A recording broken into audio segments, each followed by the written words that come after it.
अस्सलाम वालेकुम। आप देख रहे हैं पाक अफेयर्स और मैं मुख्तर ख़ान।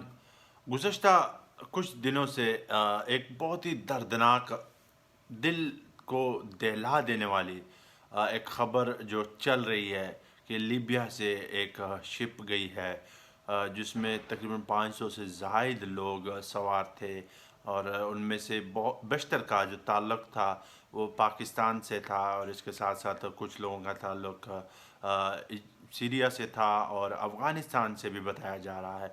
मगर ज़्यादातर का जो ताल्लुक़ है वो पाकिस्तान के ज़िला मंडी बहाउद्दीन और गुजरात और खारियाँ और इसके साथ साथ दूसरे अज़ला के भी लोग इस कश्ती में सवार थे। पंजाबी में कहते हैं ना कि डंकी लगा के वो जो बीच रास्ते से जाते हुए ये लोग लीबिया गए थे। लीबिया से इन लोगों का आगे जाने का मिशन था ग्रीस। तब बीच में रास्ते में कश्ती जो थी शायद वो आजकल तो तूफ़ान भी आ रहा है, तूफ़ान की ज़द में आ चुकी थी। ये जो ख़बरें मैं अभी आपको सिर्फ डिटेल बता रहा हूँ मगर इसकी जो हकीकत है ना वो भी आपके साथ मैं शेयर करूँगा। तो ये वो सारी डिटेल थी कि कश्ती जो थी तूफ़ान की ज़द में आ गई। वहाँ के लोग जो थे उसमें से अभी बहुत सारे लोग जो हैं नामालूम, अभी तक उनका पता नहीं है वो ज़िंदा हैं या मर गए हैं और तकरीबन 80 से ज़ायद लोग जो हैं उनकी डेड बॉडीज़ को तलाश कर लिया गया है। इसी तरह बहुत सारे लोग जो हैं तकरीबन 50 से ऊपर लोग जो हैं वो बच चुके हैं मगर बहुत सारे लोग ऐसे हैं जो अभी तक लापता हैं। एक बहुत ही गम की ख़बर है। तो असल में ये कहानी क्या है वो कहानी भी मैं आपके साथ अभी शेयर करता हूँ। और मंडी बहाउद्दीन और गुजरात और इन अज़ला के लोगों पर मुझे बहुत ज़्यादा अफ़सोस है। वो उसकी वजह क्या है वो भी मैं आपके साथ शेयर करता हूँ। अगर मैं शुरू करूँ कि असल में ये कहानी क्या है। यहाँ से लोग जाते हैं लीबिया, पहले जाते थे तुर्किया। तुर्किया में जब लोग जाते थे तो वहाँ से समुद्र के रास्ते में इटली या फिर ग्रीस जाते थे जिसे यूनान कहते हैं। तो वहाँ पे जाते थे तो ये बहुत कॉमन रास्ता हो गया था।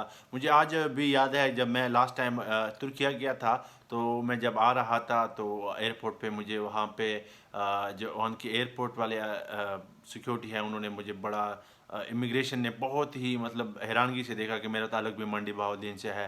तो कि मतलब एक कैसा बंदा है कि मंडी बहाउद्दीन से बंदा है और वापस जा रहा है और आया और चला गया वापस बाय एयर।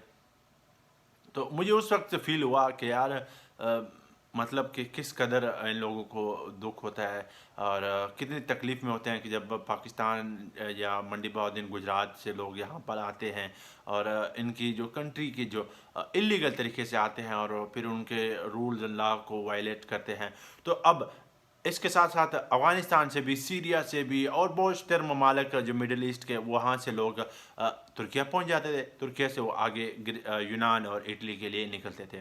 तो अब जब तुर्किया वाले थक गए थे और उधर से जो जर्मनी वाले थे, क्योंकि बशतर लोग जो इटली जैसे पहुँचते थे वो वहाँ से निकल जाते थे क्योंकि इटली में उनको पता था कि वहाँ पे इतना ख़ास सेटल डाउन होने के लिए और उनको ख़ास काम नहीं मिलेगा तो वो जर्मनी और फ्रांस इन ममालिक के लिए निकल जाते हैं। तो जर्मनी ने तुर्किया के साथ एक बिलियंस ऑफ डॉलर उन्होंने दिए। उन्होंने कहा कि आप इन बंदों को रोको खुदारा, अब हमारे पास जो रिफ्यूजी वाला एक लाइन है, क्राइटेरिया है वो पूरा हो चुका है, अब हम मज़ीद रिफ्यूजीज़ को एक्सेप्ट नहीं कर सकते। तो तुर्किया ने भी कहा कि मैं क्या करूं भाई, मेरे पास तो इतने रिफ्यूजीज़ आ रहे हैं, मैं सीरिया से भी मेरे पास आ रहे हैं, इसी तरह मिडल ईस्ट में बहुत सारी कंट्रीज जहाँ पे अनसर्टेनिटी है वहाँ से लोग आ रहे हैं, अफगानिस्तान से आ रहे हैं, पाकिस्तान से आ रहे हैं, तो मैं कैसे, मैं किधर, मैं यहाँ पे कैसे रखूँगा। तो उन्होंने कहा बिलियन डॉलर लो, आप इनको कुछ करो, रोको खुदारा, अपने बॉर्डर की सिक्योरिटी टाइट करो। तो नहीं रुक रहे।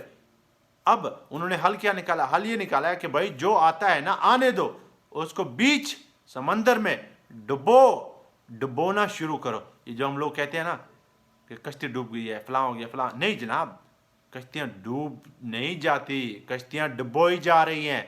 ये हम लोगों को अभी समझ नहीं आ रही।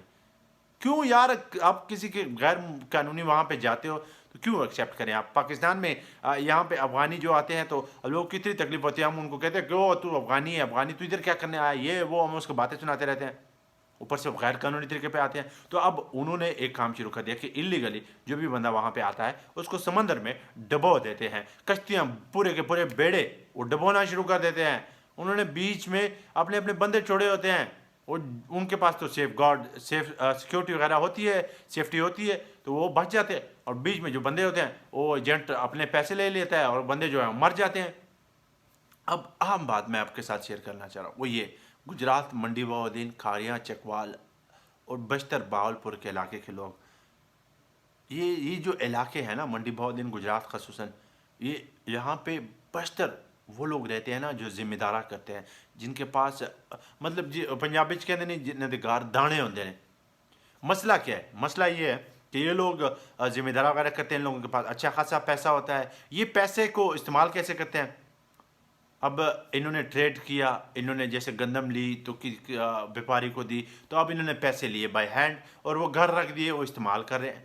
اور جناب آپ پیسے کو اٹھاؤ, یہ لوگ ڈرتے ہیں کہ یار بینک میں دیں گے تو وہاں پہ ایف بی آر آ جائے گی, ایف بی یہ وہ ٹیکس دینا پڑ جائے گا, کٹوتی ہوگی. سر آپ کٹوتی ہونے دے, کیا ہو جائے گا؟ کتنی کٹوتی ہوگی یار؟ 1 لاکھ کے پیچھے 2-3 ہزار روپے کیا ہو جائے گا؟ صدقہ زکوٰۃ بھی تو ہو جاتا ہے, کتنا بچاؤ گے یار؟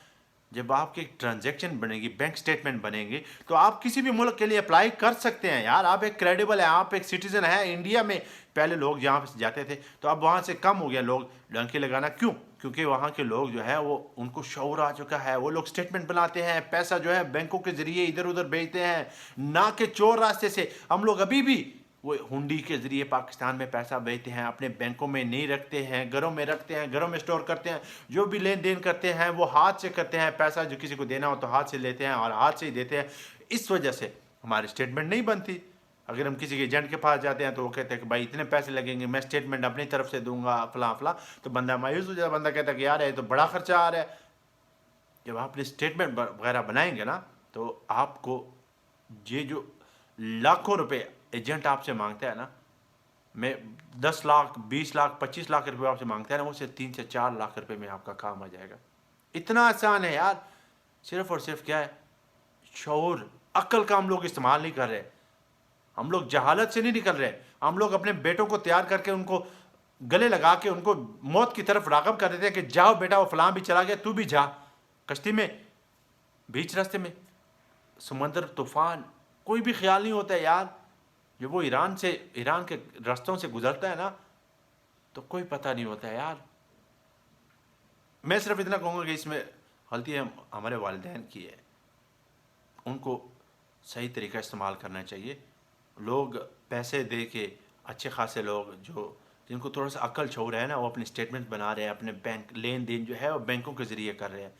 تو بینکوں کے ذریعے اپنی اسٹیٹمنٹ بناؤ, اپنا رجحان جو ہے وہ لیگل طریقے کی طرف کرو نا, انلیگل طریقے کی طرف کیوں؟ پچھلے 1 سال سے میں یقین گارنٹی سے کہہ سکتا ہوں کہ 100 سے زائد پاکستان کے ضلع, صرف سرگودا اور منڈی گجرات اور منڈی بہاؤالدین کے لوگ یہ بیچ راستے سے جاتے ہوئے موت ان کو ہو چکی ہے, وہ مر چکے ہیں. کوئی کشتی میں ڈوب گیا ہے, تو کوئی سمندر کی لہروں کی زد میں آ چکا ہے, تو کوئی بیچ راستے ایران سے جاتے ہوئے بارڈر کراس کرتے ہوئے کسی کی فائر کا زد میں آ چکا ہے, تو کوئی بھوک سے مر چکا ہے, تو کوئی کس وجہ سے مر چکا ہے. تھوڑا سا یار پیشنس کرو. آپ 6 سے 7 مہینے بینک کی اسٹیٹمنٹ بنائیں. آپ کے پاس اتنا پیسہ ہوتا ہے نا, آپ ایجنٹ کو تو 20-20 لاکھ روپے دے دیں کہ میرے پتر تو ہوتے اپنا. 20 لاکھ روپے نہیں لگتے, 7 سے 8 لاکھ روپے ٹوٹل. ایک ویزا کسی بھی امبیسی, امریکہ جیسی امبیسی کی, اس کی فیس 50,000 روپے سے اوپر نہیں ہے یار. ایک 50,000 روپے ضائع ہوئے, دوسری دفعہ کرو, تیسری دفعہ کرو, کیوں ضائع ہو رہے ہیں؟ اسٹیٹمنٹ اچھی نہیں ہے, اسٹیٹمنٹ اچھی بناؤ, لین دین بینکوں کے ذریعے کرو. جب یہ کریں گے نا تو انشاءاللہ ماؤں کی جو لال ہے نا, وہ کشتیوں میں جاتے ہوئے نہیں مریں گے, وہ لوگ بھوک سے نہیں مریں گے, وہ لوگ کسی جنگلی جانور کا نشانہ نہیں بنیں گے, وہ سمندر کی لہروں کے زد میں نہیں آئیں گے. بہت ہی دکھ ہے, بہت ہی افسوس ہے. اللہ میرے ملک پہ خیر کرے, اللہ میرے ملک کے باشندوں پہ اپنی خیر کرے, اور ہم سب کو ہدایت دے. پاکستان زندہ باد.